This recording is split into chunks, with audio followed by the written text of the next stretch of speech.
డబ్బు లేకపోతే మన ఇంట్లోనే విలువ ఉండదు. అలాంటిది సమాజంలో ఎలా ఉంటుంది? మొదటిసారి ఎవరైనా ప్రయత్నిస్తారు, కానీ ఓడిపోయినా సరే గెలిచే వరకు ప్రయత్నించేవారే గొప్పవారు అవుతారు.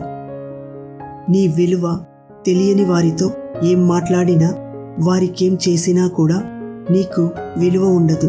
ఒకప్పుడు ఇచ్చిన విలువ ఇప్పుడు ఇవ్వడం లేదు అంటే వారికి నీతో అవసరం తీరిపోయిందని అర్థం.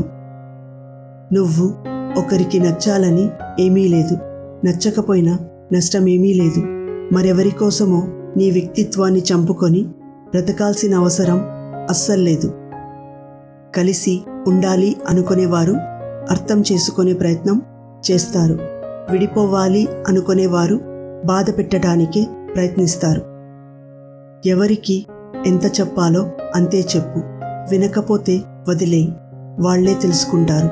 దెబ్బతింటేనే కదా నొప్పి విలువ తెలిసేది. పనిమంతుడు పనిని కూడా విశ్రాంతిగా భావిస్తాడు, బద్ధకస్తుడు విశ్రాంతిని కూడా పనిలా భావిస్తాడు. ఈ సమాజంలో జాలిగుణం కలవాడికి కష్టాలు ఎక్కువ, కఠిన గుణం కలవాడికి సుఖాలు ఎక్కువ. అన్నిటికీ అతిగా సర్దుకుపోవడం కూడా ఒక చెడు అలవాటే. ఉన్నదానితో సర్దుకుపోవడం అతిగా అలవాటైతే ఉన్న స్థానంలోనే ఉండిపోతాము. నువ్వు కోరికలు లేని జీవితాన్ని కోరుకుంటే చింతలేని జీవితం నీ సొంతమవుతుంది.